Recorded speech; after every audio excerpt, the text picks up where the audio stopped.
You're listening to Inside the Locker Room with Wimp and Barry Sanderson on Tide 100.9 in Tuscaloosa.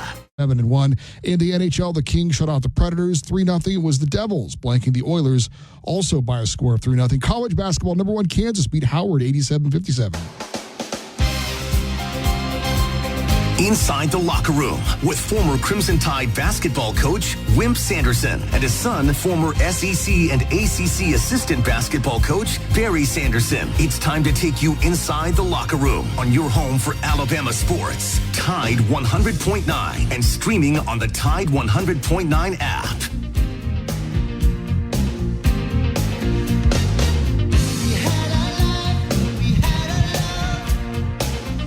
And good morning. Welcome into a Tuesday edition, kind of a rainy edition of Inside the Locker Room. Figures today people are going to get out and vote. It rains that day, but get out and vote today. I think the polls are open until 7 o'clock. I think they're opening actually right now. 205-342-9904 is the phone number if you'd like to get in the show with us this morning. A lot going on. College basketball starting last night. Football.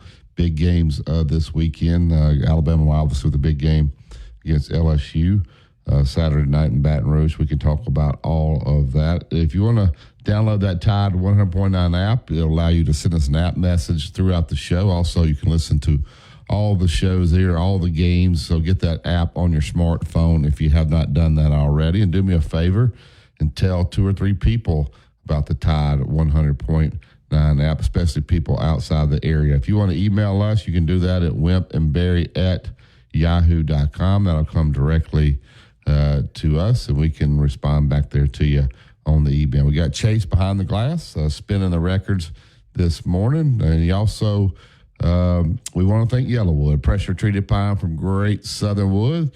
If you're going to build the 5-star backyard, the fence, the deck, the pergola, there's only one choice, and that would be Yellowwood. Go to yellowwood.com to find the dealer that is closest to you. Good morning, Chase. Good morning, Dad. How are you guys this morning?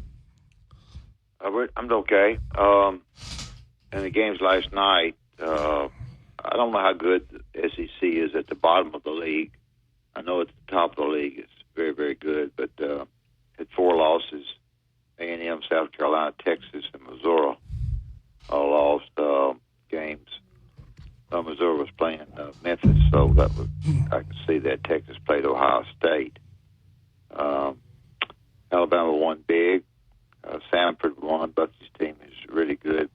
Bucky's team is really hard to play early in the year because he does so many different things that you're not prepared for. And UAB lost to Vermont at home. So those were the scores around that you might be interested in. The Chiefs continue to be undefeated quarterback-wise. When you picked him as the quarterback, whoever decided on him made a pretty good decision. South Carolina was fined $250,000 for storming the field. Their win over Texas A&M. Let's see what else. A&M has lost the Moss kid. I believe it's Laverne Moss. Le'Veon Moss, yeah. And Lagway, it's pretty good for him to say this. If the coach is on his hot seat, said he didn't think it was as bad as they had anticipated to start with. Hopefully he'll be able to play against Texas. At Texas, he'll certainly need to be. Texas is going to be hard to beat. Ole Miss's leading rusher is out against Georgia. I think Georgia's a couple of point, 2.5 point favorite in that game. Cole Adams, who was a sort of a wide receiver and a punt returner, Alabama is out for the year. So those are the few of the injuries that we mentioned, and games last night were pretty much ho-hum for most of them, but except the, I guess, the 4 teams in the SEC that did get beat. So we all open up to we're in week of number 11, and of course y'all sure see this and look at it, but starting out with some really good games. may not be a great game. It may be too much Florida, but Georgia and Ole Miss come in at 2:30. And I think I hadn't decided on a blue play yet, but I think South Carolina beats Vanderbilt personally. Nobody else does. And then, of course, Alabama, LSU, I guess somebody said that's game day. I've been so busy I really didn't pay attention, but I guess that's game day, isn't it? That game day.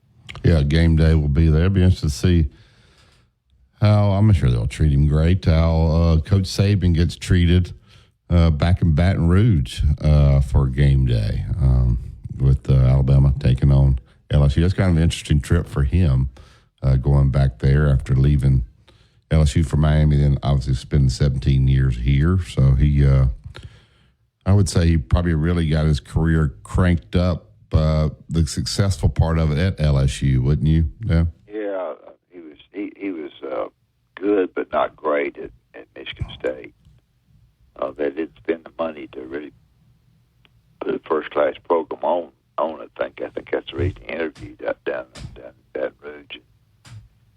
When they hired him, it was a little bit of a, I don't know, kind of hire. Kind of a really, you hired him, so showed them that they knew what they were talking about. We had talked about, Alabama, how deep they are. And Coach Oates, which we had mentioned him possibly redshirting a couple guys right before the game last night. Houston Mallett, the transfer from Pepperdine, he just said he came in with some knee issues and was not able to practice this summer, so he got behind. So he's going to redshirt. And then Nas Cunningham, the kid from California. One time he was ranked the number one player in the country.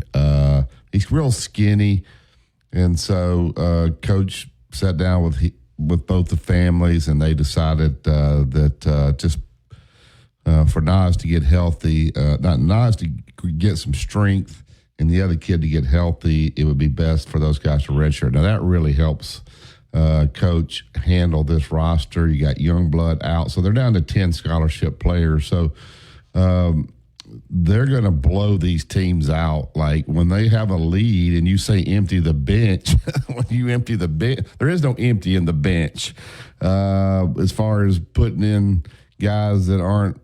I mean, this Aiden Sherrill kid, oh my goodness, I didn't realize he was that big. He didn't play in the first two exhibition games. This team is big. These freshmen, big guys, I honestly think just a little bit I watched last night, they're better than Grant Nelson. And so these guards are really, really good. So this is a deep team, Dad, but redshirting those two guys will really take the stress away from trying to figure out rotations and all that and keeping these guys happy. I think it was a great move by Coach Oates and the staff to get that done, and I think it'll help this basketball team.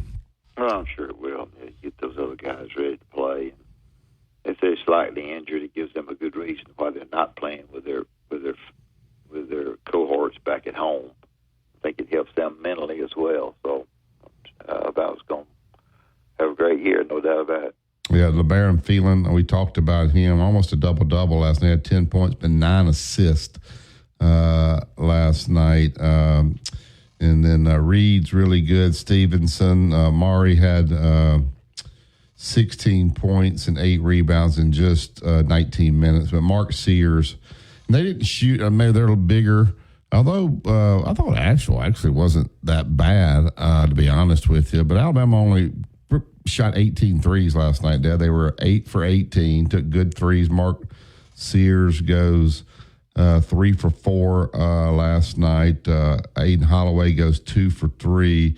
Reitzel, who's been injured, comes in and just plays, Reitzel just plays 18 minutes or 16 minutes, but still scores 13 points. So Alabama scores 60 points in the second half. So they got size, they got shooting, they got quick guards, and Mark Sears, this guy never misses. He was really down trying to defend last night. So just your overall thoughts of what you saw against the Asheville team. Well, I think Asheville did some good things offensively. I didn't get to see all of it. Had things going on, but I think Alabama's so good. It's really but Asheville's just not good enough and not deep enough and not talented enough to give Alabama the kind of game. They talk about Alabama's conference schedule, non-conference schedule is so tough, and it isn't tough, but it's also they've got some very winnable games. The next 2 or 3 are very winnable. So, they'll take on Brian Hodgkin, and his team will come in Friday night. They'll jack up threes before the national anthem.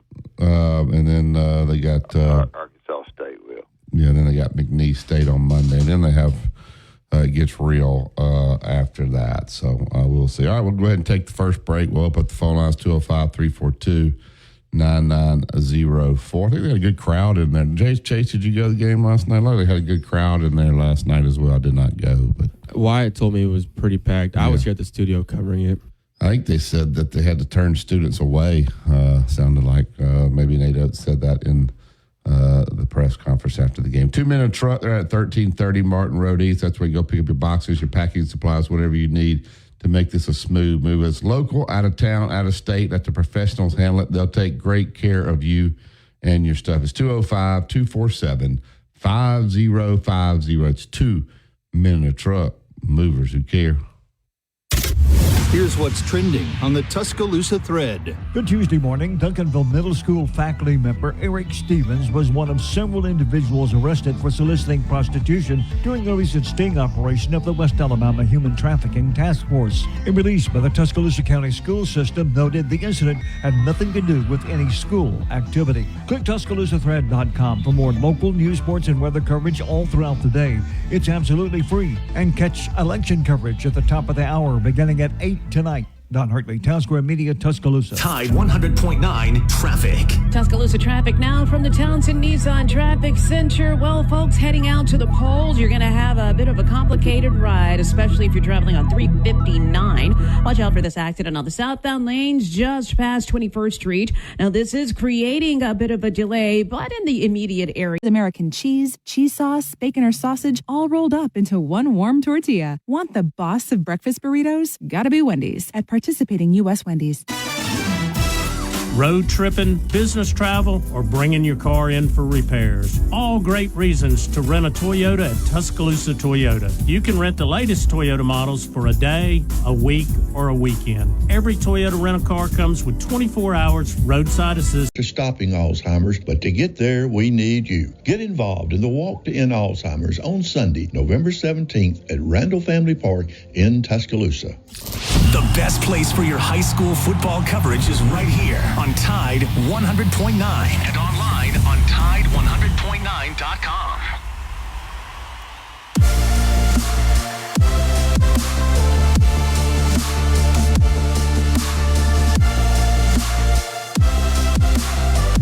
Welcome back to Inside the Locker Room. Pressure treated pine from Great Southern Wood. If you go to yellowwood.com, find the dealer closest you're going to build a 5-star backyard. There's only one choice. That would be Yellowwood. If it doesn't have the yellow tag on it, you don't want it. All right, to the Yellowwood hotline. Get Joe into the show. Good morning, Joe. Joe. Hey, Barry. Hey, Wimp. I don't get the U. I'm on the spectrum, but I don't get the U. I can't justify it. Wouldn't watch it but once or twice for Alabama basketball in the whole year. But I got looking on my ESPN app, they had the attendance there over 13,000. And you don't get ESPN Plus, Joe? No, all I get is the Deuce and the ESPN. Yeah. I mean, the Plus is the streaming. If you had that, then you could have got the game. Oh yeah, no, I don't. Well, I ain't gonna sit and stream and watch something. No way, Barry. That's just I'm old school. You know that. Right. Looking at the box score, all four of our backcourt guys had almost all the same minutes. Very little difference there. And then I looked at Tennessee, and the Phillips kid, from Brody Crowell's nephew.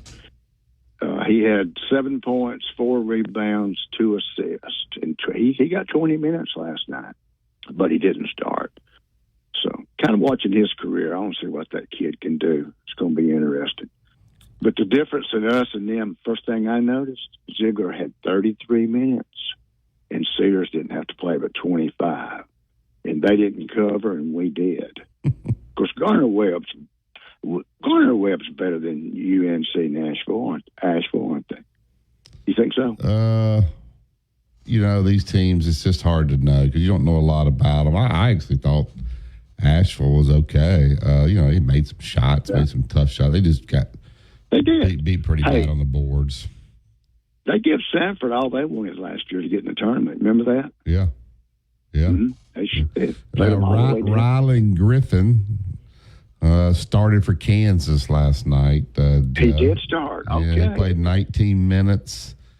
He was 1 of 5 from the floor, 1 of 4 from 3, 2 of 2 from the foul line. Had 3 assists, 5 points last night. But he did start for the Jayhawks, who beat Howard 87-57. Yeah.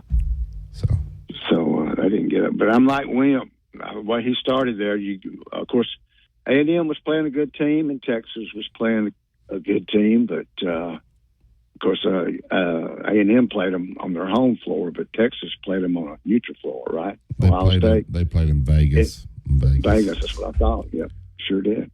Well, Barry, in football last week, I thought Florida played well last night. Yeah, 89 points, and they're ranked just 21st. I thought they might be ranked higher than that this year. Of course, it doesn't matter. No way. Basketball. Yeah. You play it out.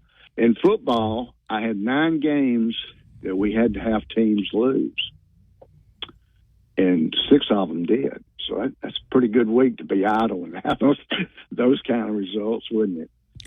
What will the committee rank Alabama tonight? Somewhere between 10 and 12, you think? Yep. Mm-hmm. I thought that before last week, but I definitely think it now. Yeah. I really do. And what do you think Saturday night? If it's going to be raining, does it favor them or does it favor us? I think it favors them. What do you think? Who's the weather favor? If it is supposed to be a little rain, about 50% chances of now. Does that favor the home team or does that favor Alabama? Is he there? Oh, Wimps took a break. Wimp takes a break when I call Barry because he knows me. I'm going to talk to you. You know what I worry about, Joe? I worry about crowd noise in this team. I thought the crowd noise at Tennessee, everybody says, how great Jalen played against LSU last year. Well, that was at home. This crowd noise is going to be big. The communication, now they've had time to prepare for it. It shouldn't be new to them. I didn't think they handled it very well at Tennessee. Did you? No, not at all.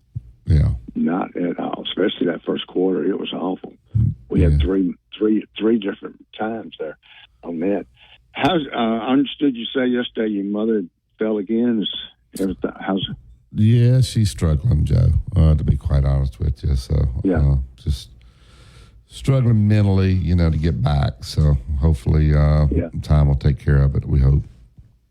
Well, we're praying for her. We hope everything works out. And, we're all going to have to deal with that sooner or later. If we live, we will. It's just the way life is. Yeah. Joe, we appreciate you, sir. Thanks, Joe. Yeah, thank you all. Dad, the rain maybe in Baton Rouge over the weekend. Nussmeier's a guy that throws the football. Yeah. They rely on him throwing the football a lot. The line's going up 0.5 point. I'll let him tell you what he told me last night. Roman Harper's on. Yeah. And I asked Roman, I've got a report. Let me hold on just, son. Talk a minute. I'll be through. All right. So let's look real quick at the slate for the weekend, Chase. I think there's some good games. Florida's banged up, so that's not fair. They're going to Texas. I thought Billy Napier has held this team, mute him for me, Chase. I thought Billy Napier's held this team together pretty well, to be quite honest with you. Texas, 21.5 point favorite there. It'd be interesting to see where Texas is ranked tonight. I think they'll probably be in the top 5. Georgia and Ole Miss. Ole Miss top running backs out. Carson Beck, Chase. I need him to play well. I got to have Ole Miss lose another game because my guy Jason and I was talking smack to him before the Arkansas game, and they just steamrolled Arkansas. I'm running out of chances here. When they lost to Kentucky, I thought that was a done deal. I got a bad feeling Ole Miss is going to beat Georgia. If you don't beat them this year, when you going to beat them? Am I wrong, Chase? You're a Mississippi State guy, so I know you're probably pulling for Georgia as well. Georgia 2.5-point favorite there. What's your thoughts on this game? If Lane Kiffin's going to win a big game, it's going to have to be now. Yeah, I agree. I don't know, Barry. I really don't know. I think Ole Miss can pull it off, honestly, because Jackson Dart did amazing against Oklahoma, but he's going against Georgia's defense, and Georgia's defense has ramped it up. So, I hate to say this because I'm a Mississippi State guy. Ole Miss has a chance to win this one, so you're not out of the running just yet. So this could be something for Lane Kiffin. Just have some high hopes and some faith in this one. I need to look at the rest of their schedule. I know they finished up in the Egg Bowl. I know you ain't giving me no hope in that. Probably the best game of the weekend that nobody's going to talk about, South Carolina and Vanderbilt. Now, that's going to be a game. Now, it's not for anything. Neither one of the teams are going to make the playoffs. I don't think either one's going to get to Atlanta. South Carolina is good. Shane Beamer's done a nice job with his team. They're really good defense. This quarterback has gotten better each and every week, and he's playing really well right now. That I'm talking about South Carolina banner. I think that's quietly could be the best game of the weekend. Yeah, I think South Carolina beats them. I do too. I think South Carolina wins. Before you went away there, I was asking about the weather. If it's raining, your thoughts about who that favors, if it favors anybody. Roman Harper told me I won't tell anybody, so I'll tease him for it. But I asked Roman Harper what it was going to take for Alabama to beat LSU, and he told me. So I'll ask him that. Score more points than them? No, I mean what they need to do strategy-wise to win the game. Yeah, I can tell it now, but I'll wait. All right, let's get real fast here before we get to Kevin, to the Yellowwood Hotline, bring Philip in. Good morning, Philip. Good morning, y'all. Hey, Barry and Wimp, I just continue to be so impressed with how comfortable Coach Oates looks this year compared to the last few years. And I know it's easy to feel that way when you know you got a good team, but he just seems so loose and at ease now, and just way more comfortable. What do y'all think? I think they've done a good job of getting good kids. Mark Sears, I don't know him personally, but he looks like a kid that you just want to hang around. And when you have good players that are really good kids, man, it makes your job fun. He's got some freshmen there that seem to be mature. He talked about Houston Mallett, what a great kid that he is, and just to be around. So I think they've not only hit the lottery as far as recruiting, player-wise, but also character. It sounds like these guys got a lot of character on this team. So it's enjoyable to coach a team when you have both, Philip. So I think that's what they got going. Well, it's pretty obvious, and I love how they're platooning and bringing in guys, every few minutes. It's going to be a lot of fun to watch, just see how the year plays out. And we can't forget, we've got young blood coming on board in December. Yeah, well, who knows? Maybe they lock into such a rotation, he ends up redshirting as well, because they're going to lose a lot of guys off this team as well. So, he'll be so far behind. You get so far behind is the problem when you're out that long. So we'll see where it goes when he gets back. That's a good point. Hey, appreciate you guys. Thank you, Phil. All right, we'll get to break here now. We'll bring Kevin Skarbinski. I think Kevin was out at the UAB Vermont game last night, and Vermont knocked off the Blazers last night, and that's who Auburn has tomorrow. So we'll see. I think Vermont's good basketball team. All right, you're listening to Tide 100.9 and 1230 AM WTBC. It's the home of Alabama sports. Tide 100.9 traffic. Tuscaloosa traffic now from the Townsend Nissan Traffic Center. Well, folks, heading out to the polls, you're going to have a bit of a complicated ride, especially if you're traveling on 359. Watch out for this accident on the southbound lanes just past 21st Street. Now, this is creating a bit of a delay, but in the immediate area. Red.com or Town Square Media Tuscaloosa radio websites. Fill out the Advertise Here form. Put the power of Town Square Media to work for your business. business. The sky cloudy at times today and tonight. We'll have the chance of a few scattered showers around. The high today 77, tonight's low 64. Tomorrow and Thursday mostly cloudy, a chance of showers and storms both days. Highs between 75 and 78. I'm James Spann on the ABC 3340 Weather Center on Tide 100.9. It's 69 degrees in Tuscaloosa. You're listening to Inside the Locker Room with Wimp and Barry, only on Tide 100.9 and streaming on the Tide 100.9 app.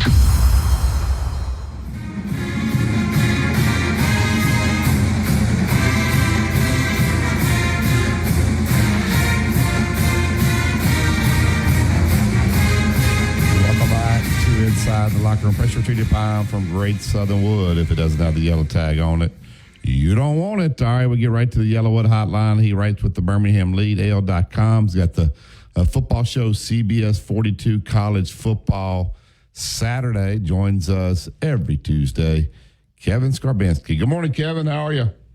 Morning. I'm good, fellas. It's basketball season. Yeah, it's a lot now. You get games to watch during the week, then football on the weekend. I thought I saw that you may have gone out to watch UAB take on Vermont last night, a Vermont team that's going to take on Auburn tomorrow. What did you see out there last night, Kevin? It was interesting. Vermont's a very good team. They've won three straight America East championships and 6 out of the last 8. Wow. They and Gonzaga have won the most conference championships of anybody in the country since 2016, 2017. And they are very good at what they do. They have the preseason player of the year. They spread the floor. They attack the basket. They kick out for threes. The bottom line, and UAB is going to have a very good season. They've got a very talented team. UAB did not make a 3-point shot, and Vermont made 10. And it was a 1-point game with 25 seconds left. And UAB missed 2 open threes on the same possession that would, by a very good shooter, normally, that would have put them in the lead. So it was a really entertaining, a very competitive game, and it showed Andy Kennedy some things about his team. Interesting to hear a coach say he didn't think his team had an edge yet, and he's been concerned about that in practice. Almost as if they were, even though they've got a bunch of new players, they weren't satisfied. They were satisfied, or they were already looking forward to getting back to the conference tournament and winning it again when they haven't done anywhere near the work you have to do to get there and put yourself in position to win it. So really good. And he gives you really good insight into his team after games and especially after losses. So all in all, it was a pretty exciting night. Again, really competitive game. UAB came back from 14 down at the half to tie it several times in the second half. And a couple of those threes that Vermont hit, they banked them in. One was a 4-point play after UAB had tied the game. So it was one of those nights. But Vermont's a really good team, and Auburn will need to play. If Auburn does not shoot the ball well, if Auburn struggles at all, they might have some issues with Vermont. Vermont's a good basketball team. But again, good game, good way to start the season. Did y'all see what Gonzaga did to Baylor? Oh my goodness. That was scary. 101 to 63. Wow. That was scary. That's 2 top 10. I saw the stat, and I can't remember it now. The worst loss in an opener by a top 10 team, because Baylor's a top 10 team also in the preseason poll, and they're saying a long, long time. But Gonzaga was, they were in midseason form, weren't they, running their offense? Yeah, that. Where does UAB stand in the world of college football? Wow, that's an interesting question. Not in the same position they did just a couple of years ago when Bill Clark left, or even after the year that Brian Vincent was the interim coach, and they went to even though they came up short by 1 score in a number of games. That was a championship type team, but they just they didn't get much good fortune that year. They lost a bunch of games by 1 score, and they ended up going to a bowl and winning it, though. So they were in prime position. They were moving into the AAC. Bill Clark had put together a plan, a complete plan, and that was one of the things that was undersold about Bill is he was not just a really good football coach on the field and in the locker room, but he was also a good coach on the office. I mean, in terms of building a program and planning every aspect of the program. And he had a really good plan for them to make that move to the AAC. And then he retired because of his back issues. And Bryant had that 1 year as an interim, and they were not going to keep. They wanted to make a fresh break. Mark Ingram wanted to bring in his own guy, and he thought he'd made a splash with Trent Dilfer, and it's been a splash in the wrong end of the pool so far. They had a big win on Saturday against a really bad Tulsa team, but it's the jury's out. They don't have the money to buy out Trent Dilfer, so he's almost certainly going to be back unless he decides to leave. So they're in a tough spot. They're in the lower echelon of the American Conference. Any chances that they thought they might have had to move up in any kind of realignment that still happens have been severely damaged. So they're in a really, really tough spot right now. All right, tonight the committee will put the first poll out. It'll be very interesting to kind of see where it is. I heard somebody talk about that, and I didn't even think about this. Let's say there could be some bracket busters, like on the weekend of the conference championship games. Let's say a team like SMU's around 13, 14, something like that, and they get in Alabama's like 11.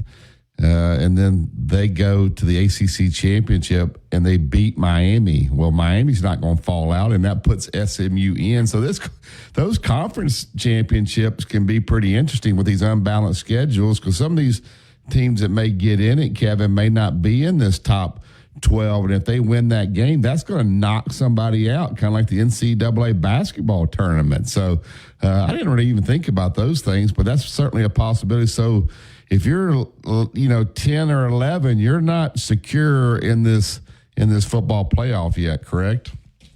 Absolutely correct. That's a point that has not gotten much discussion. And we have focused on whether conference championship games are obsolete in a conference like the SEC, where you expect that both teams that get there, if you finish first or second in the SEC, you're almost certainly going to be in the playoff. And what is the value of a conference championship game? Should you put everything you've got into it? Should you play guys that might not be 100%, or should you save them for the playoff? But there is that aspect of it, as you mentioned, for teams in other conferences that aren't necessarily in the field, even though they've had good years and good records. Maybe they haven't played the schedule that others have played. They just haven't gotten the respect that others have gotten. And you get that conference championship chip on your side of the table, that means something. So if you're a team like Alabama, you don't want, and you're on that bubble, so to speak. Yeah. You do not want upsets in conference championship games. You want chalk. You want the team that's in the top five, like Miami. You want them to go on and win it, because a team like SMU could be. We're shifting to basketball mode. You could have bid Steelers on that championship Saturday. It's going to be fascinating to watch, and that's why tonight's show is going to be fascinating, to get a sense of what this committee values. A team like Indiana, for example, that hasn't beaten anyone with any kind of heft to their resume. I don't think any of the teams that they've beaten have been ranked, or even ranked for a week, I read somewhere. So what do they do with Indiana, which has won every game? It's won every game fairly handily, but they haven't played anybody. So how do they treat them? Where do they put them? That's going to be really interesting to watch tonight. To me, that's the biggest thing to see tonight. Where do they put them? And teams like SMU. Yeah, SMU. And go ahead, Deb. I would like to know the criteria for who gets the home field. I'm a big home and away guy, and I think crowd. Does the committee, in some cases, look at a money maker by playing at a certain place, or is it already set in stone? What is the criteria for home and away? It's supposed to be just straight ranking. Wherever they put you, 5 plays 12, 6 plays 11, 7 plays 10, and 8 plays 9. Okay. So the real tough decisions are going to come: who's 8 and who's 9, because 8 gets the home game, 9 has to travel. It's going to be fairly easy to say, okay, this team's 5 versus that team that's 12. But when you get down to 7-10, especially 8 versus 9, those seeds, that could make all the difference. That's where that committee decision can make all the difference on which team advances. That's really how and because you know the value obviously of home field, and so especially if you have to go to a part of the country, north to south, south to north, and weather has something to do with it. If it's exceptionally and unseasonably warm in the south, for example, and a team from the Big Ten has to travel, or if it snows in Big Ten country, which is certainly possible, and a team from the SEC has to go to a Big Ten site to play, that could make a difference. All right, let's look this weekend. Good slate of games, I think, here. You got if Lane Kiffin, if you're going to get Georgia, this is the year for Lane. He's got them at home. They're not playing great. Carson Beck's not having a great year right now. He seems to throw a lot of interceptions. Florida played him well. I was impressed. Billy Napier had his team ready. Just the injuries just kind of took them out there. How big of a game is this for Lane Kiffin? I mean, I know he's not going to get fired or anything like that. And is he really a candidate if something happened at Florida? Would he actually do that? But what's going to happen over in Oxford this weekend, Kevin? Yeah, it's big on a number of levels, and you just hit on a couple of them. Lane Kiffin still has to prove that he's an elite college football coach. I think we know he's a good coach. He has proven that. He has built Ole Miss into a quality program where they're going to win a good number of games every year.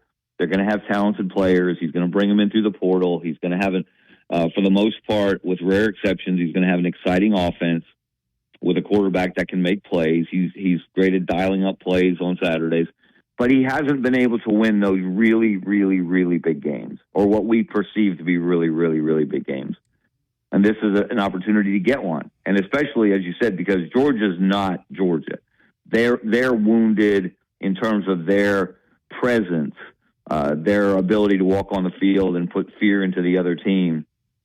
Florida, what's amazing about the game Saturday is even after DJ Lagway went down, and a lot of people believe, and I'm among them, that if DJ Lagway had stayed healthy in that game, we would have seen very likely a different outcome.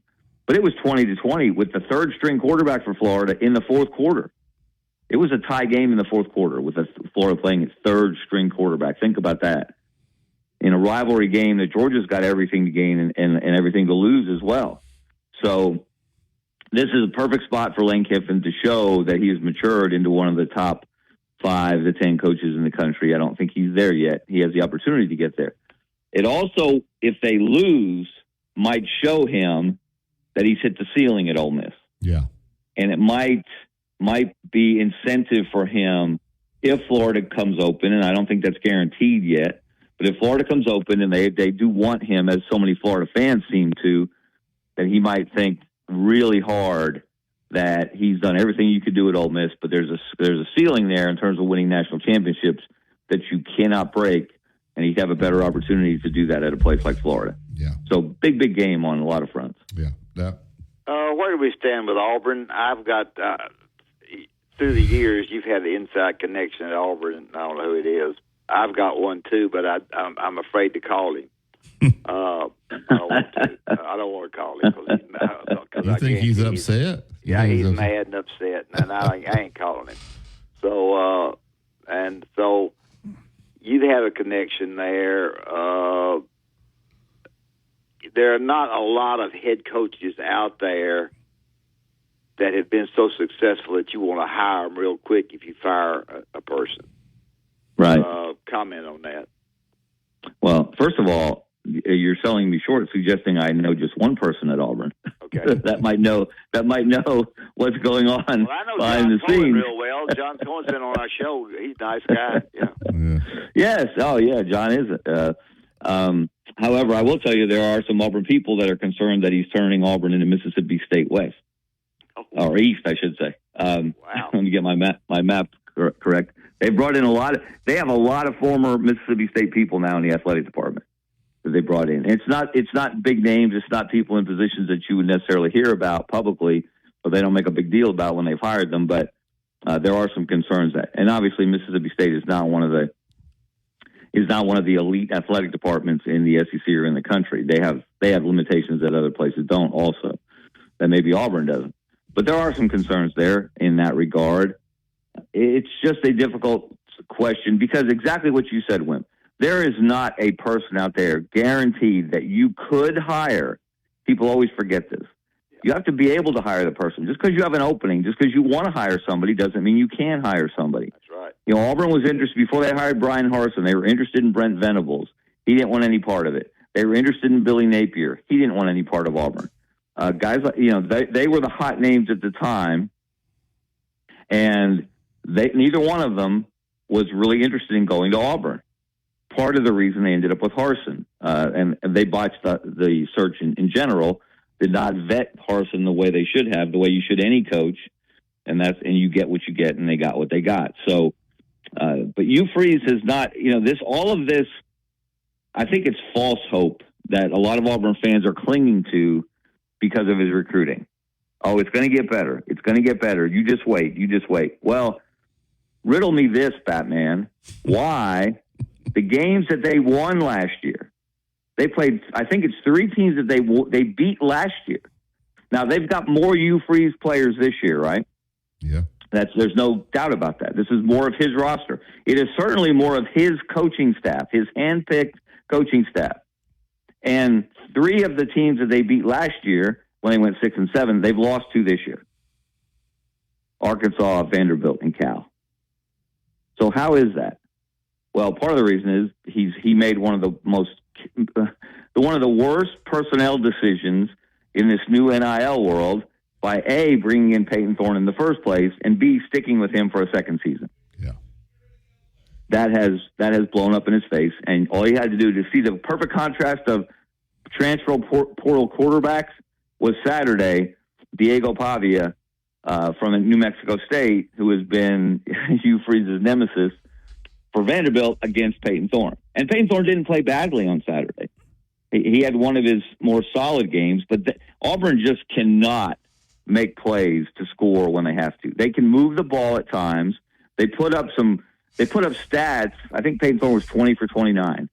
But those stats are empty calories. It's like cotton candy. Tastes good at the time, but there's no nutritional value there. They play, when you have their record, stop playing conservative and, man, just go for it. I mean, you got to play loose, and it was 3rd and 22, and they ran the ball. I mean, come on, when you're losing like that, you just got to, you know what? We're just going to go out and we're going to let it hang today. We're going to sling it all over the field. But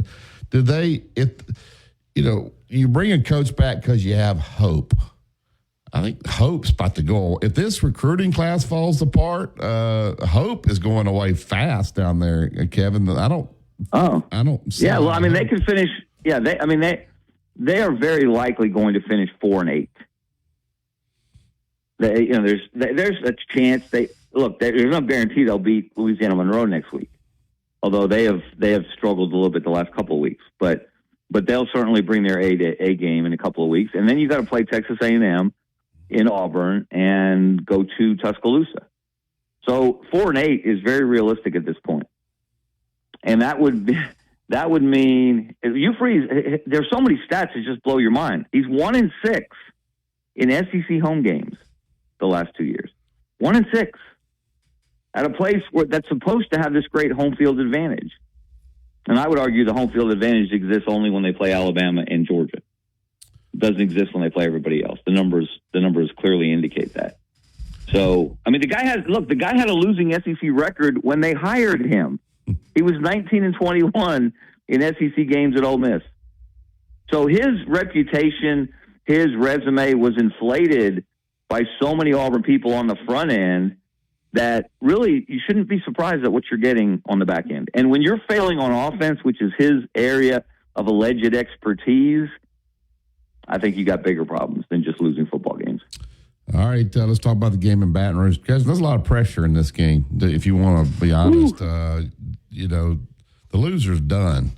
The winner's probably, still alive there. So every play, I mean, there's pressure in this. The playoffs basically are on the line. The crowd will be in a frenzy down there. I didn't think Alabama handled the crowd very well at LSU, so we'll see what happens there. Garrett Nussmeier is a good passer. What do you see happening down there, Kevin? It's going to be tough down there. They're going to run into a buzzsaw crowd-wise down there on Saturday night. Yeah, this is a play-out game. Yeah, of the playoff. You're not guaranteed to get in if you win, but you are pretty much guaranteed not to be in if you lose. So it's a big game for both coaches. Brian Kelly's been just good enough, but not quite good enough at LSU. He got to the SEC championship game, got run by Georgia, but he has not. He came there to win championships, and he's been there long enough now. And he had one of the best offenses in school history last year with Jaden Daniels, and their defense was abysmal. They're not quite as good on offense, but they're capable. But Garrett Nussmeier also, if you put pressure on him, Texas A&M showed he crumbled terribly in the second half against the Aggies a couple of weeks ago. So Alabama's got to put pressure on Nussmeier. They can't let him stand back there with a clean jersey and a clean pocket and pick out receivers, because that will be disaster for Alabama. But you're right. Alabama did not handle Knoxville well. The crowd, that overwhelming feeling when that other team has an edge to beat you, and there's so much on the line. That's not bothered Alabama in the past, generally in Baton Rouge, although they did lose on their last trip 2 years ago.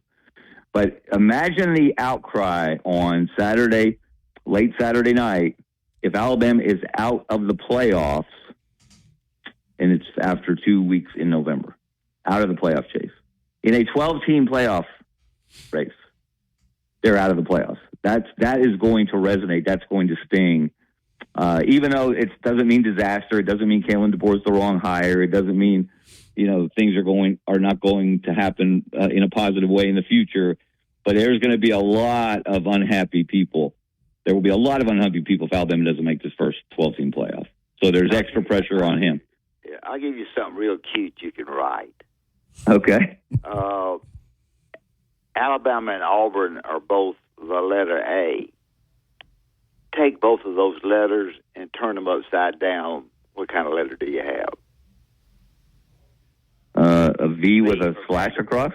V for Vanderbilt. Well, Pedro, if you're a baseball fan, Pedro Martinez, about 10 years or so ago, said, "Call the Yankees my daddy." And then, of course, the Red Sox went out and in the playoffs and had the greatest comeback from 3-0 to beat the Yankees in the ALCS, which was delicious for those of us who are Yankee haters, as was the World Series this year, by the way.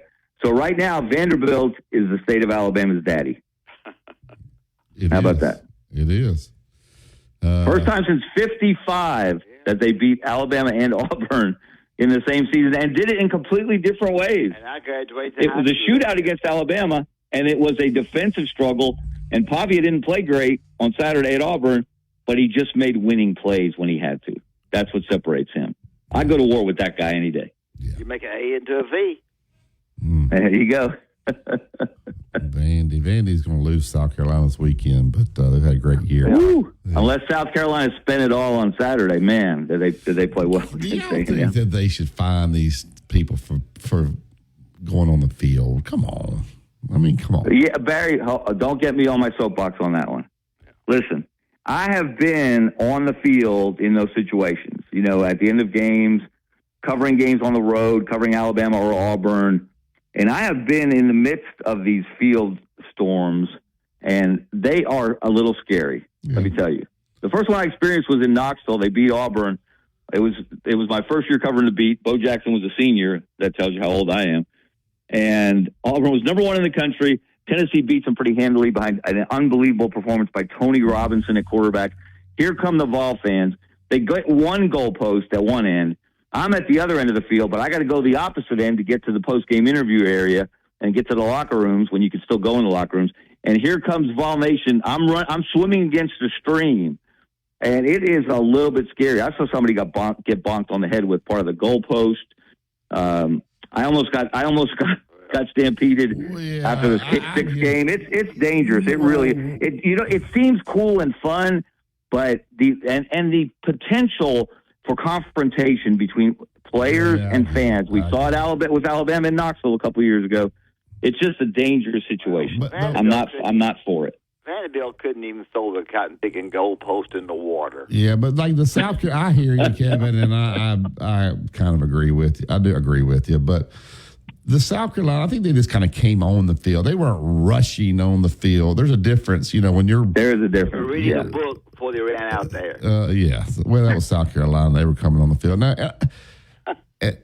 I just think, like, a guy did a headstand after a touchdown, and he gets a penalty for unsportsmanlike conduct. I mean, let the kids have a little bit of fun, Kevin. I think we've gotten so strict about what these kids can do. I mean, the kid probably hadn't scored a touchdown. He did a headstand. Who cares? Why is I got no problem with that. That's a different thing. Yeah, that's a different thing. Yeah. Hey, Gary, will the doctors in this country give Vanderbilt some money, please?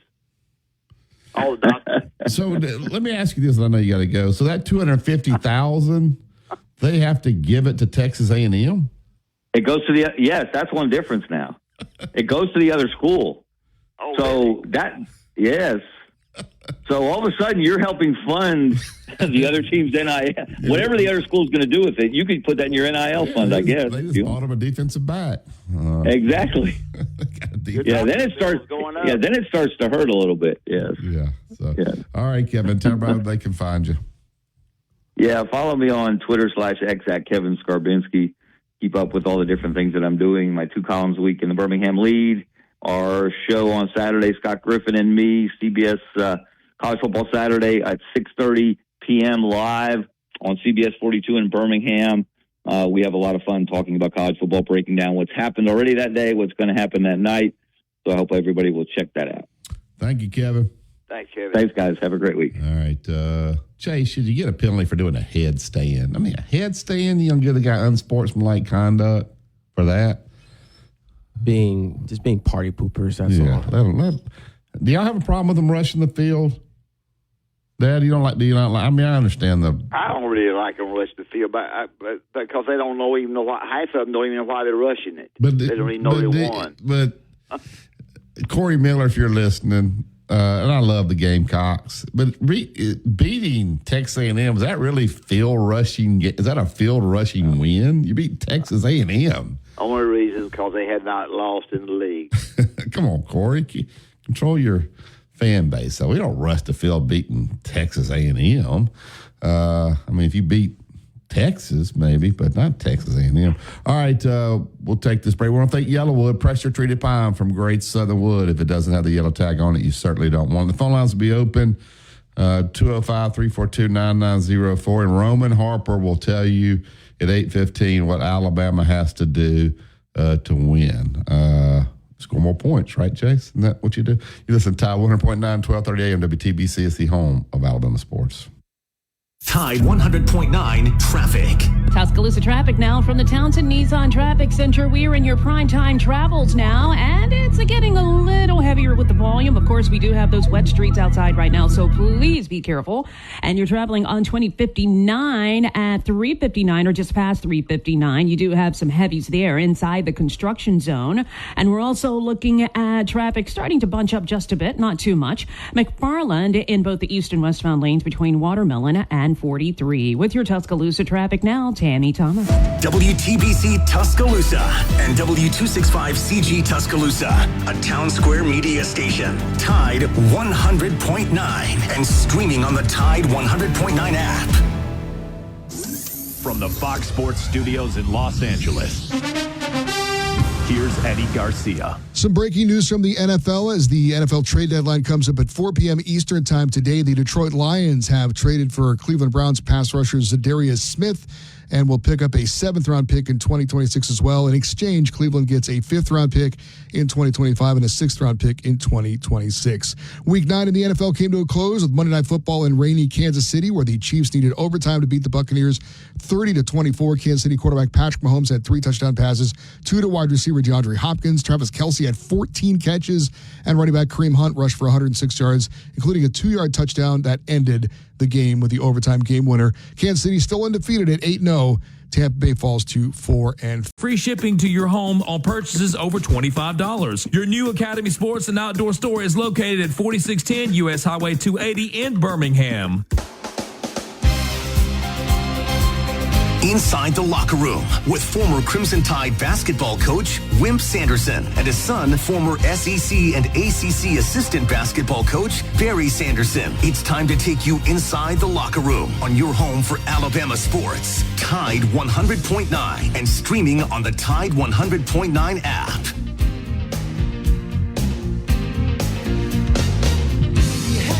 Welcome back to the second hour of Inside the Locker Room. And Harper will join us here in about 10 minutes. Allstate Insurance agent Andrew Knipper. He is my Allstate agent. Let him become yours out at 4705 McFarland Boulevard, Suite 3 over in Northport. Look for home, life, auto, whatever you need.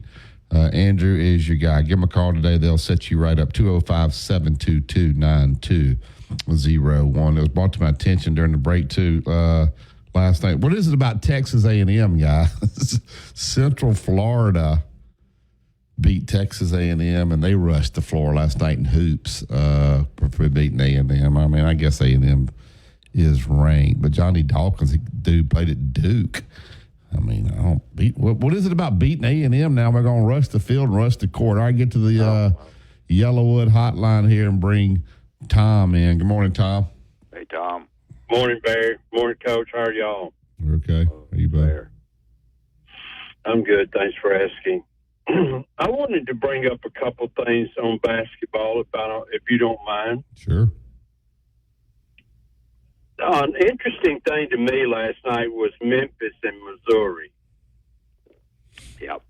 Yeah, I watched the first half. Missouri got out to a big lead. They were up, I think. Sure did. They were up 13. So I was like, okay. Missouri must be. And so then I went on to another game. I looked back, and next thing I know, Memphis had taken the lead back. So home court, I guess, is big, and college basketball teams are about even. Here's something I was thinking. I'm going to ask your opinion. And this is John Q. Fan talking. You got to remember that, okay? But I see the influence of Mike Davis on this year's Memphis team as opposed to last year. They were kind of scattered last year, and at times they would play good, and at times they were horrible. I see a more consistency on defense with and I'm attributing that to Mike Davis's influence. True or false? Well, Dad, you think Mike has anything to do with them playing? They're I athletic. would imagine if he put them in, if he gave him some responsibilities, yes, I would agree. Mike played, as I've already indicated on the show, played so hard for me and for his team, and played, and we put him on the best offensive player the other team had if the matchups were halfway decent. So they fired the other three assistant coaches and brought in three new ones. I don't know the other two, but I would say that he probably had a positive effect on him, yes. I agree, and they would have last year. They would have lost that game last night. Yeah, I don't. You know, Missouri was 0-18 last year in the SEC. I don't know what kind of talent they got, but for Missouri to be 0-18, they're better.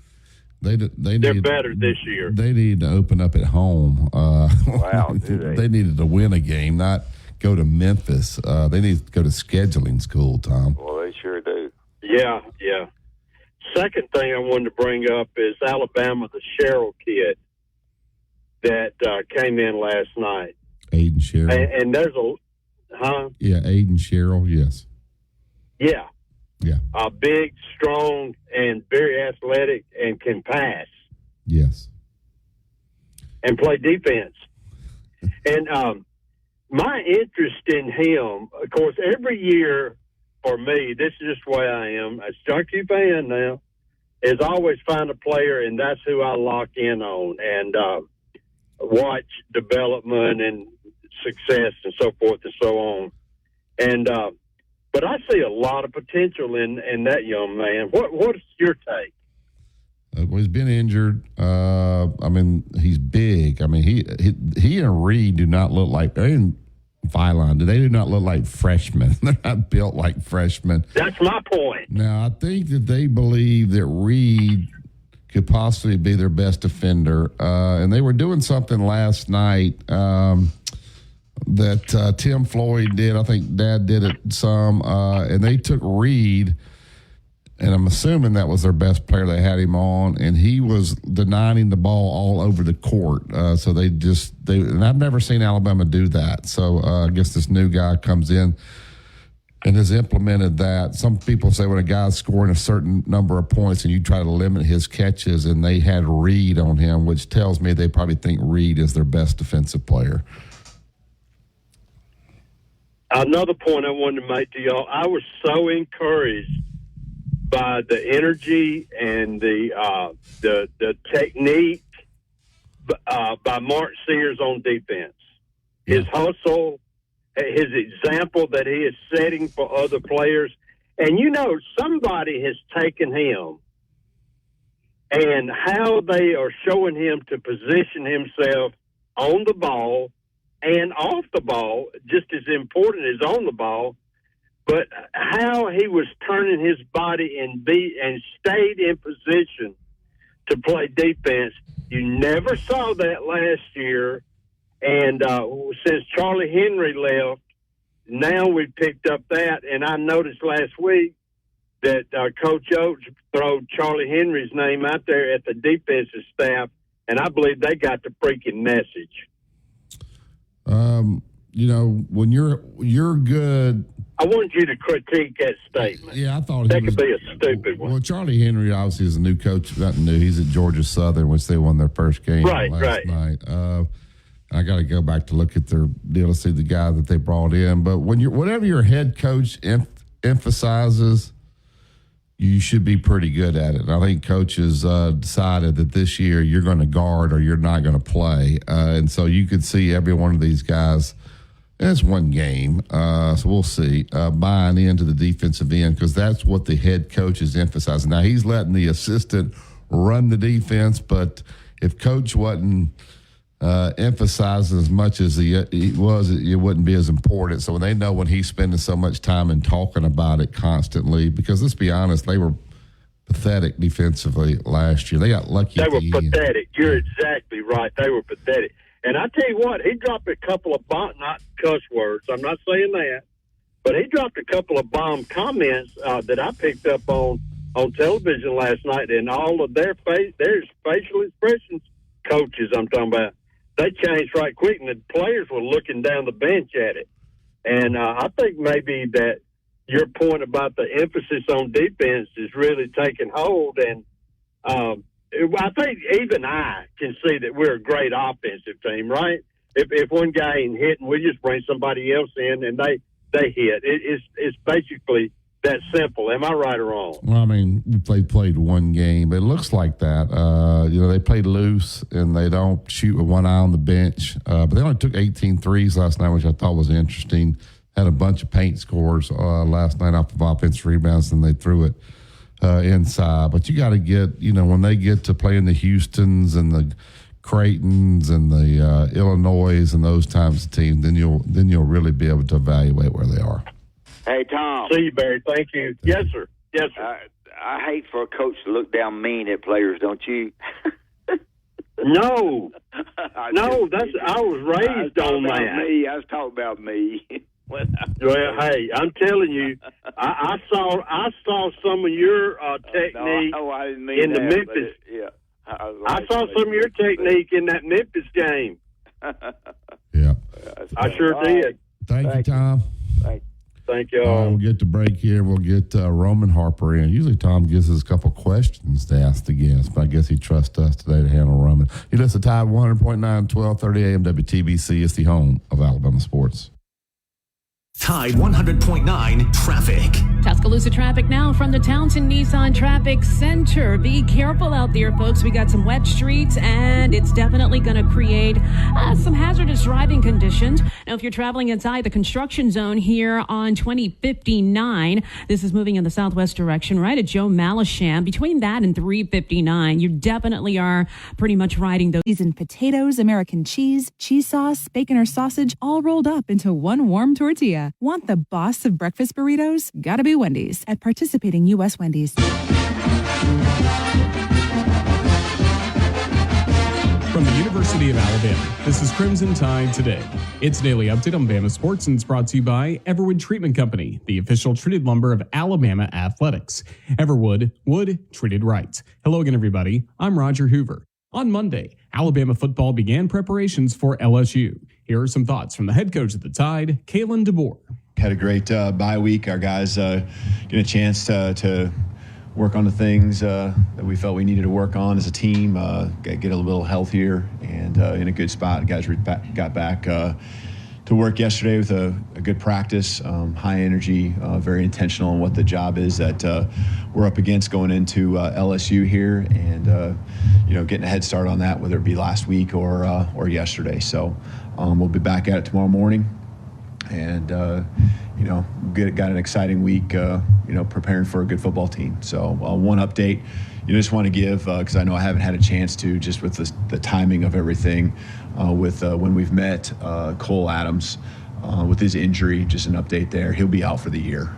So we had to deal with that. I'll have more in a moment. Producing championship quality lumber is not an easy process, but at Everwood Preserving, it's our only process. Wood treated right. Everwood offers top-notch pressure-treated wood for decks, outdoor structures, commercial jobs, and more that you can build your reputation on. When it comes to quality, we're on the winning team. Visit your local Everwood dealer today and discover the difference for yourself. Everwood Preserving Incorporated, the official lumber of the Alabama Crimson Tide. Join us this afternoon for Crimson Drive, driven by NASCAR, streaming live at 2 p.m. Central on all CTSN social media platforms. Crimson Tide Today is brought to you by Everwood. Crimson Tide Today is a production of the Crimson Tide Sports Network from Learfield. Two-time state champion and two-time NIT champion, Barry Sanderson breaks down the latest in sports on Inside the Locker Room on Tide 100.9.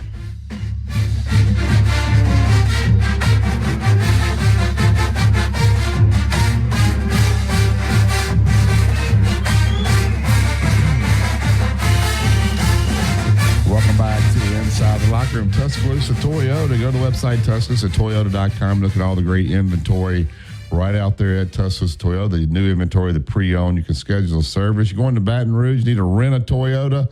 Don't pay those high rental car prices. Rent that Toyota right there from Tuscaloosa Toyota. You can try it out before you want to buy it. Or swing by Scotland Boulevard, see Justin, see David, and tell them that Wimp and Barry sent you. All right, former Alabama Crimson Tide defensive back, obviously played in the NFL for, I don't even have it pulled up for how many years, with the Saints. He lives over in Charlotte now with the SEC Network, does a tremendous job with Barry? that. Roman Harper, yes. Barry, yesterday, last night, after I said something about his golf game, I said, I think Alabama could get beat Saturday.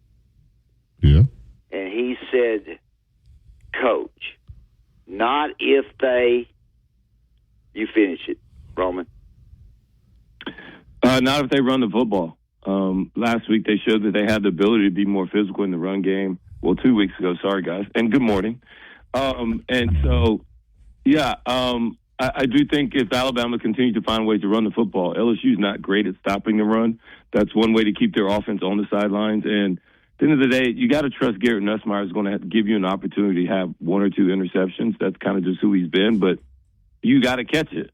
And if you're able to get one or two of those, you're able to run the football. Defense and run games travel.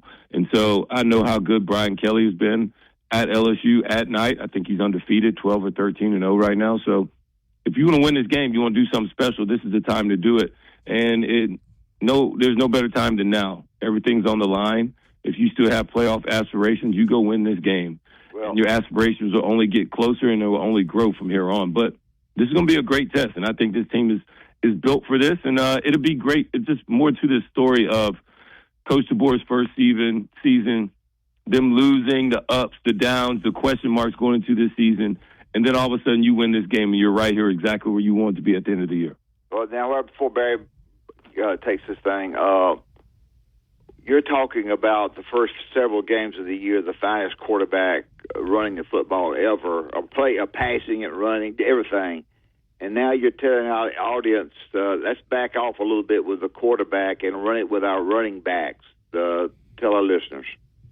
Yes, I definitely think we need to run it with our running backs. But, look, everybody's going to talk about the quarterback run because of what Texas A&M was able to do with Marcel Reed versus LSU 2 weeks ago. But that's because LSU was not ready for it. They thought they were getting a completely different quarterback. They were not even prepared for the quarterback run. Yeah. I saw plays early in the game where they weren't even looking at the quarterback. Whenever they had option looks or run looks, they weren't even looking at the guy's way. So you're going to have a team that's more prepared for those things. We saw that what South Carolina did versus Texas A&M because they were prepared for it.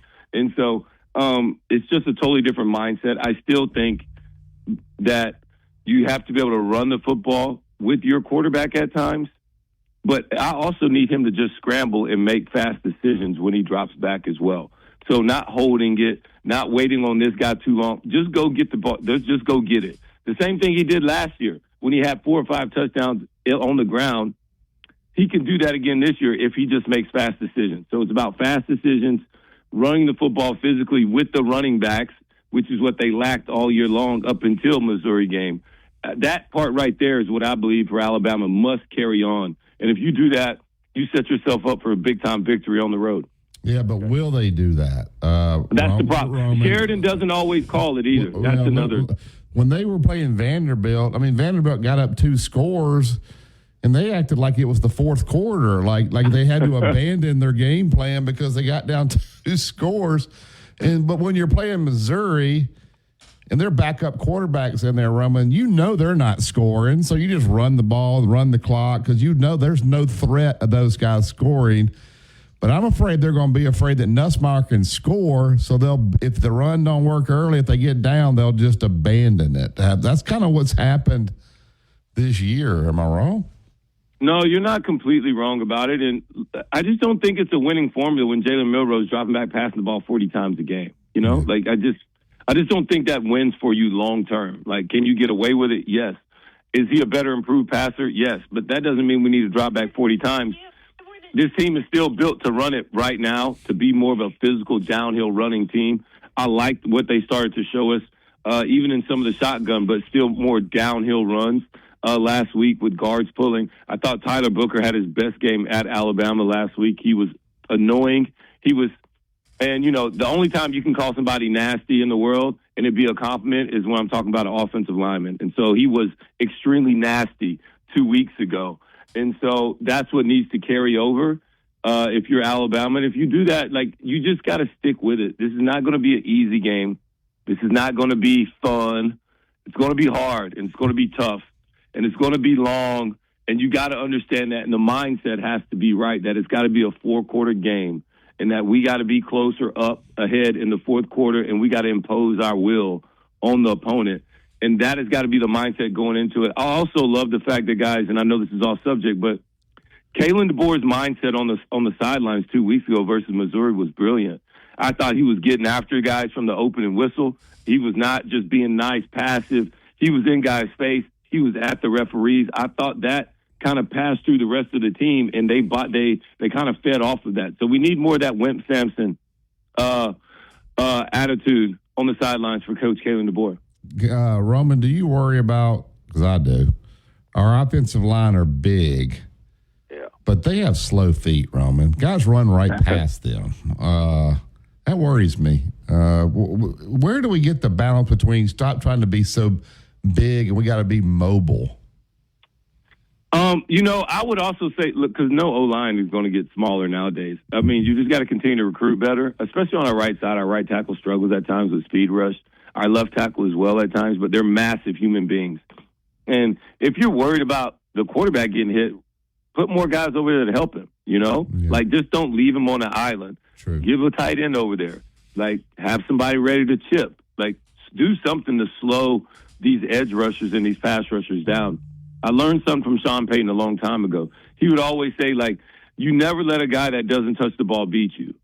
And so what does that mean? Well, if he's a pass rusher, then I'll put somebody else over there to block. I'll choose something to chip. I won't throw it over there quick because he might jump up and knock it down like J.J. Watt was really good at. You got a cornerback that's just really hot. Just don't throw over there. Like, sometimes the game determines, like, all right, well, we're just going to play around this guy, and we want to let him go. We won't let him go beat us himself. And so if he doesn't touch the ball, you got to do something to make sure he doesn't beat you. Barry and I, no, not necessarily Barry, but myself, when you throw to Ryan so much, I have thought, somebody said, Wimp, you're wrong, that the other guys who are running their pass routes quit really running them as hard as they need to, because you're looking to one guy all the time. Maybe that's just something silly. I don't know if that's the case or not, but is it?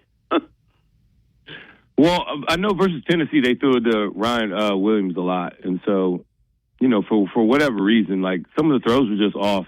I don't know, Coach. I'm not really in it like that. I just grade on what I see. I see good decisions. I see him throw it to open receivers. And I also think injuries played a part in it. You know, Law was hurt for a couple weeks or a week or so. Kobe Prentice was banged up. And versus Missouri, him and Kobe Prentice Jalen Milroe and Kobe Prentice were just off a little bit.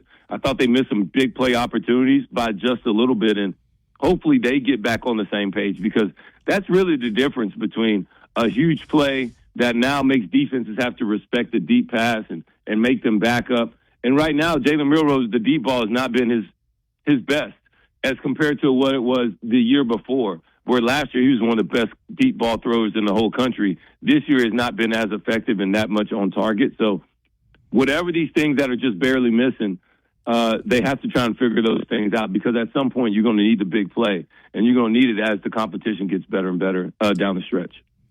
How did you think they handled the crowd at Tennessee? You know, I know you not well. I didn't either, and I know you prepared for that. So they've had 2 weeks now to get ready. Usually, when you don't do something well, then you really emphasize that. What are some things you can do, Roman, when the crowd? Because you know that this is an elimination game.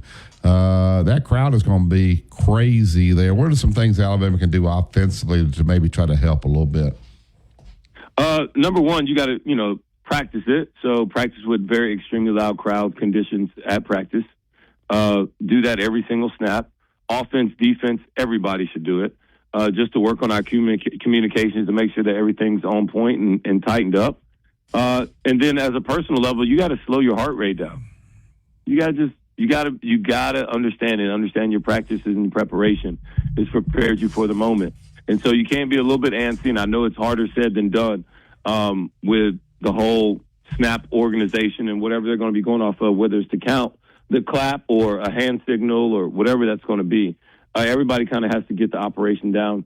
And another way to do it is you got to run the football and take the crowd out of it. If you're getting first downs and you're converting on third downs, they are quiet. They ain't loud the whole game when you're winning and when you're converting third downs. I was on Tennessee sidelines, and I remember the first time everybody got so quiet in the stands is because we got a first down. And I'm like, you guys hear that? And everybody's looking around like, yeah, you can hear yourself talk. That's what happens when you move the football and you're converting third downs. These fans ain't just up here yelling for nothing. So that's how you take the crowd out of it. And if you can make a crowd boo by halftime, you got them. That was always our mentality in the NFL. Hey, when you're on the crowd, when you're on the road, make them boo by halftime. Like, that was the whole goal. Yeah, that. Offensive line, you've talked about one being nasty. Offensive line's hard to coach, isn't it? I mean, it's because you don't get much praise, and the running back gets the praise. It's mentally, isn't it hard to coach it? I just think they're all big and funny looking. I assume it is hard to coach. I've never been over there in their meeting rooms. I don't understand half the things that their technique is telling them because they're just duck walking. A lot of times they're kind of like waddling a little bit just because you got to keep a strong base, I guess. But you're right. You don't get praise unless you're one of the best ones in the whole country. And so it's really hard. But, you know, you play left tackle, you get a little bit of praise. But the rest of you guys, you're correct. Or you can be a center that can't get the snap right and everybody's mad at you, and then you eventually transfer. So you get a lot of negative praise, and then you get a lot of maybe overpraise. But at the end of the day, your job, you understand exactly what it's supposed to be, because all these O-linemen, coach, that you're worried about not getting enough praise, they've all been big their whole lives, and they ain't never scored no touchdowns, and they ain't never got praise before. So don't think it's going to change now. Helmet ranking, I don't like it, Roman. If you put Alabama's name with Indiana, they'd be ranked 2 or 3, because it's Indiana and you think they're a basketball school, they're ranked 8. What will the committee rank Indiana tonight? Hopefully they'll look past all that and put them up there in the top 6. They will not be in the top 6. I think there's. I don't think their strength is. I don't think their strength of schedule is going to get them up. They're I agree. But you know, look, perception is reality. It's a reason why Notre Dame's going to be ranked higher. I'm just telling you. Just be prepared for it. I know. Trust me. I'm with you. I'm with you. But this is when brands and look. Let's just be honest with each other, Barry. The moment you get a quote unquote committee full of people, talking heads and people that know everything or know more than the most, whenever you get them in a room, closed door, it usually comes out with like not the best results. We all know that. It's going to be like, probably not.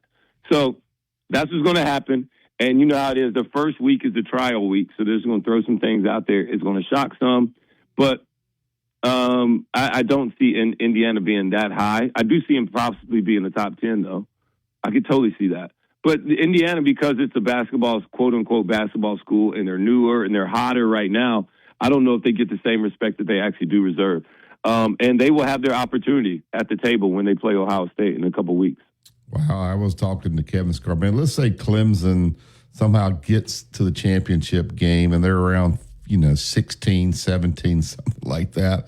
Alabama's around 11, and Clemson knocks off Miami. Well, that throws them in, and that's going to kick – it's like the NCAA tournament bracket buster. That's going to throw somebody out. I don't think people are realizing you better pull for these teams to get to the championship games they're going to already be in, because it could really stir that thing up on that last weekend, that championship weekend, Roman. You better root hard for Miami to kind of win out. Yes.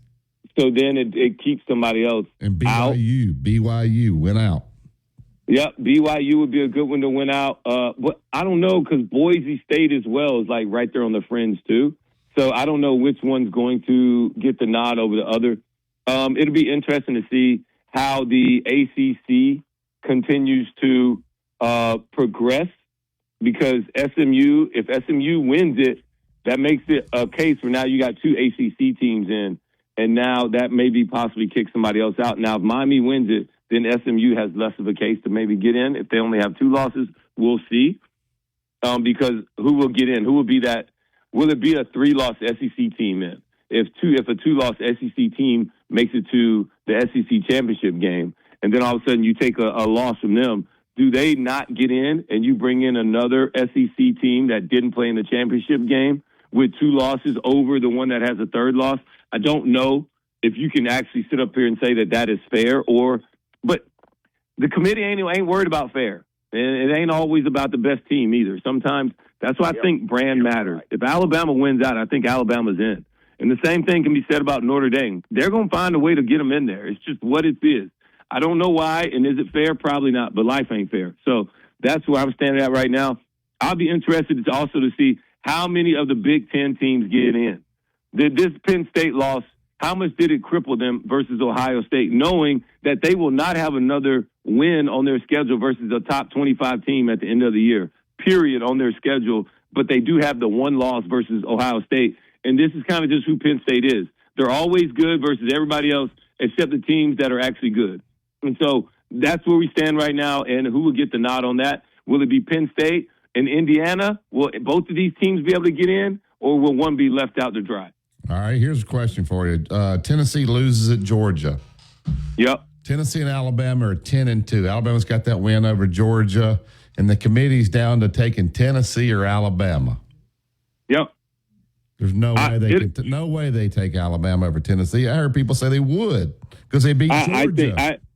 I think they would too, just because whose wins look the best at the end of the year. Like, that's what matters. But head to head, I agree. But Alabama's the only team to beat Georgia. So whose win is better? Is the win at home versus Alabama better for Tennessee, or is it the knocking off the number 1 or number 2 team, depending on how Georgia looks versus Tennessee as well? If Georgia beats Tennessee by 2 touchdowns, like, you're going to be like, oh, well, Alabama beat them, so Alabama's wins looks better. So that's where it kind of goes down to. And you talk about melting down. The Tennessee fans. Oh, no. Trust me. Look, the fans are going to melt down. But, all these things always kind of take care of themselves. Yeah. And Tennessee's got to get past Vandy, too. Yeah. And Vandy's you can't just shake a leg at Vandy and think they're going away no more. It's a totally different Vandy team. I'm telling you, you better watch out. I don't think Vandy can beat LSU on the road at LSU. But if you don't think Vandy's trying to hunting for Tennessee that last week and say, come on over here to Nashville and we're going to send you home with a little honky-tonk and a butt kicking, you dead on it. I'm telling you, watch out. I think South Carolina's going to beat Vandy this weekend. That's going to be, low-key, that's probably one of the best games. Yeah. And that's a game that I'm not rooting for any team to lose because I love both of these teams. I really enjoy watching both of them grow as teams coming together, what Lenora Sellers represents for a future at South Carolina, what that defense does, and Coach Clayton White, man, like what they do on that side of football is fun to watch. Whenever you got a defense that plays like their hair is on fire, they don't take any plays off.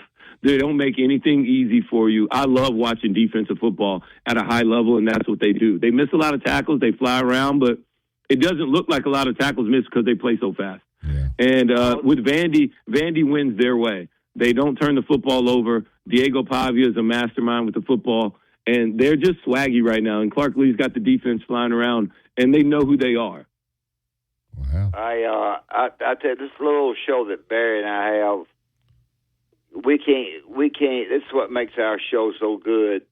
He called Vandy swaggy. Well, no, I'm talking about Roman. Roman is the one that makes it so good. Yeah, thanks, Coach. But I don't know what kind of poll deal we have listening to our show, but people like you that, really explain it to people who are interested in the football part of it. You're terrific. Ron, I need help with one thing.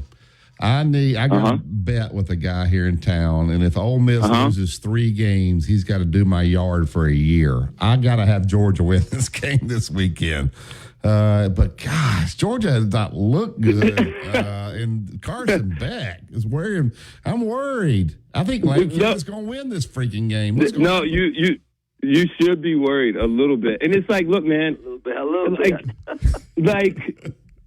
Georgia has something that you cannot put on paper, and it's the championship DNA. Like, they just know how to rise to the moment, like whatever it is. So, like, that's what Georgia does. And defensively, they're playing lights out right now. And so their problem right now is Carson Beck has turned the football over way too much, just putting the ball in jeopardy. And he's played too many downs, too many snaps to think he has to do that. He doesn't have to do those things. All right? Stetson Bennett won a championship for Georgia by not turning the football over and waiting on the moment. And when the moment arrived, he showed up for it. That was all he had to do. And so understanding that what your role has to be as a quarterback at the University of Georgia, and I know he has a lot on his plate as far as protections and checks and all that other stuff. And I'm not asking him to be great, like throw for 350 and 4 touchdowns. I'm like, just don't turn it over 3 times. Like, I don't think that's asking for much. Yeah. And so, knowing that, I'm very intentional with my words when I speak about this Georgia Ole Miss game, because Ole Miss is much, much improved on the defense side of football. And you're not going to be able to go out there and turn it over 3 times and think you're going to be able to win this game. Ole Miss is too good, too talented, and they're going to be at home. in a raucous environment, and the Grove's going to be ready. SEC Nation will be there. Ooh. It's going to be very, very fun to be out there and try and witness a little bit of it in the prelims and everything that's going to happen before. This is going to be a tough environment. This is going to be a great test for Georgia. And when we looked at the schedule, I thought this was a game at the beginning of the year that Ole Miss was going to need to get. Ole Miss cannot beat Alabama, but if they can beat Georgia, they got a chance to put themselves right back into playoff contention, especially coming off their best offensive performance of the year so far. I don't think Jackson Dark's going to be able to light it up the way he did versus Arkansas. But Georgia's going to come in with a game plan, and I don't think everybody's going to doubt Georgia as much as they did versus Texas. So Kirby want to have the same motivational keys and tips where he's just going to say nobody believes in you and stuff like that. And for Kirby to say like he didn't say that to the team beforehand, I think he's just playing the game. I'm pretty sure. Anytime you're the underdog, you use it whenever you can. Man, that's so you're going to call the OC at Alabama and tell them to run with it. If I had his number, I would. Look, LSU has all kinds of exotic looks. They like running the nickel defense, and I say you run them right out of it. Like run them right out of it. They're going to play nickel defense. 5 defensive backs, 2 linebackers, 4 D linemen. You got a lot of listeners on this show listening to what you're saying. I hope they do. Look, they're going to have their same defense: 5 DBs, 2 linebackers, 4 D linemen versus everything. I'm coming in there with 12 personnel with Robbie Oots and Dupree, and I'm going to run these dudes slap up out this defense early. I'm trying to go downhill and bloody their nose, and that is going to set up everything else that I do, whether it's boots off of it, naked game. I'm going to do all of it. I want to get Mel Rowe on the edges a little bit, and I want him to be smart about, hey, make a quick, fast decision, and we can take off and do it. They're going to call Barry Monday morning. Monday morning, be fussing about what you said. Don't get down 7-0. You'll stop running it. I hope not. I just hope not. Roman, you're going to have a ball, man, on the Grove. God, that is going to be so fun. Do you stay for the game or do you leave when the game starts? No, I leave. I go back. And it's such a tough flight trying to get back to Charlotte that day because I either got to go through Tupelo or I can go through Memphis. That game and all those good-looking girls at the Grove? Where are you? No, not going to stay. You need a private plane, Roman. I agree, but I can't. I don't. I got 4 kids and a wife. I can't afford that. Check with Nick. He'll let you borrow his private plane. SEC Nation to pay for it. They fly Coach Saban back right after the thing. They treat you better, Roman. I guess I have to step up and get on another show because right now. Don't get him started. He deserves it. There ain't no way to get out of. You get to Oxford, Mississippi. There ain't no way to get out of there. No, it's tough. It's very tough. That's where I'm at. Yeah. Well, go work on your putting. Hey, thank you. I will at some point. Thank you, Roman. You're the best. You're the best. Appreciate it, guys. Thank you. All right. Thanks, Barry. Thanks, Coach. All right, let's talk about Bryant Bank. Bryant Bank before we go. Well, if Bryant Bank is as good as Roman Gabriel, they're Roman good. Gabriel. Roman Harper. Roman Harper. Gabriel. Roman Gabriel. That tests me. Yeah. Oh, Roman Gabriel. Good grief. He played a long time ago. Roman Harper. Sorry. Bryant Bank, I'm not sorry about that because Bryant Bank does a terrific job handling your money, being sure your money stays where it's put, being able to visit with you when you come into the bank, whether it be the head banker or his compadres there. They'll visit with you and help you any way they can. Go by Bryant Bank, tell them you heard Roman on our show, and then you heard me talk about Bryant Bank, and you want to become a member of Bryant Bank, and I think you'll be pleased. All right, we'll take the break. Before we also have some Coach DeBoer sound, we get to Coach DeBoer sound as well. Listen to Tide 100.9 is the home of Alabama sports. Tide 100.9 traffic. Tuscaloosa traffic now from the Townsend Nissan Traffic Center. We do have inclement weather, but traffic for the most part, it's not doing too shabby. We had some earlier problems on 359 right around University. That's since cleared. And now we're looking at construction delays on 2059. This in the southwest direction. Is at the Free at Innisfree Irish Pub, 1925 University Boulevard, downtown. Come join Wyatt Fulton for lunch at Innisfree Irish Pub. road tripping, business travel, or bringing your car in for repairs. All great reasons to rent a Toyota at Tuscaloosa Toyota. You can rent the latest Toyota models for a day, a week, or a weekend. Every Toyota rental car comes with 24 hours roadside assistance. In the place, you'll be making the bets and finally getting the sports glory you deserve. The Sportsbook at Golden Moon Casino. Play the game. Tide 100.9 Tuscaloosa weather. The sky cloudy at times today and tonight. We'll have the chance of a few scattered showers around. The high today 77, tonight's low 64.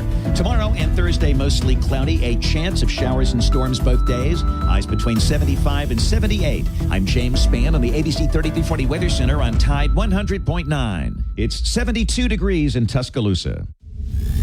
Never miss a moment of the action. Download the free Tide 100.9 app today.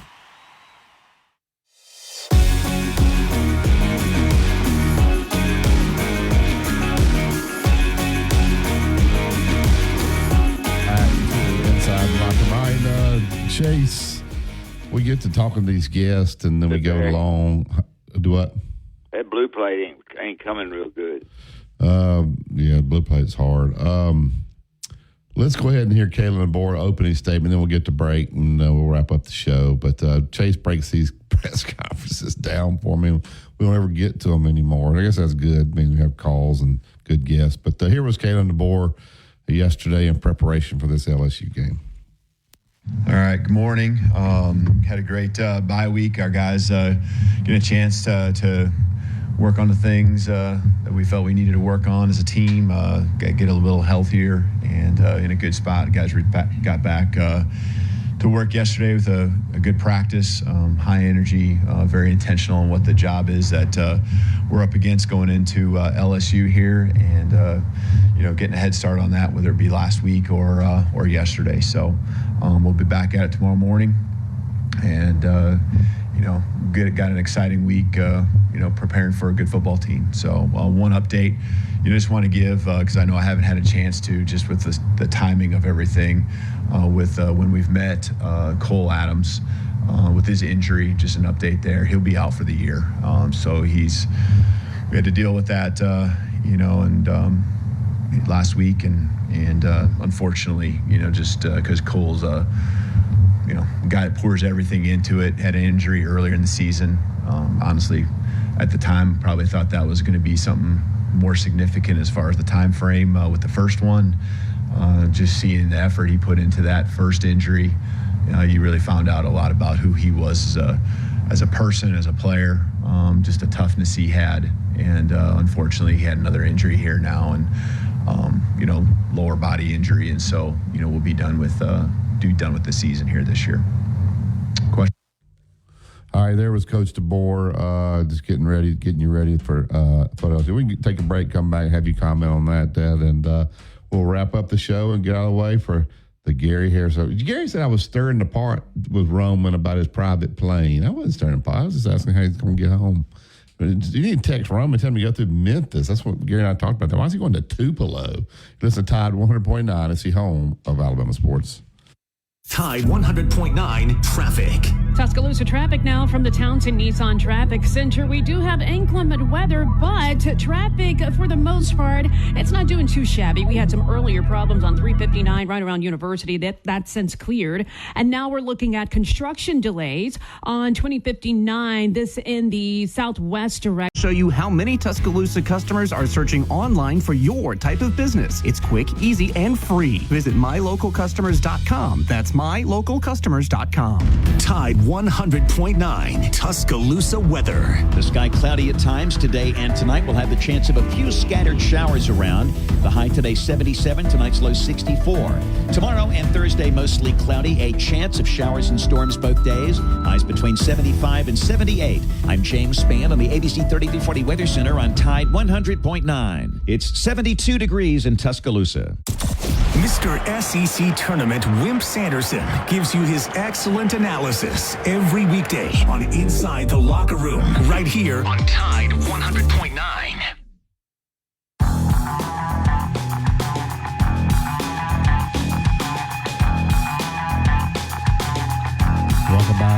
Inside the Locker Room. Good guests make for good shows. They just throw a question out there. Those guys knock it out of the park. I thought both our guests today were extremely good. Kevin is always good, and Roman Harper is really, really good at breaking it down. So appreciate those guys being on. We'll get out of here, and we'll make way for the Gary Harris Show. Gary's in ready to roll. Thank you, Chase. Appreciate you. Bama Hoops takes the floor again on Friday night. Brian Heitman will bring his team. But they actually won an overtime game last night against somebody. I'm not sure who. But Auburn will take on Vermont tomorrow. That'd be an interesting game. Vermont went into UAB and knocked them off last night. So Auburn Tigers will take the floor tomorrow. All right, get out and vote. You listen to Tide 100.9, 1230 AM WTBC. It's the home of Alabama sports. Have a great day, everybody.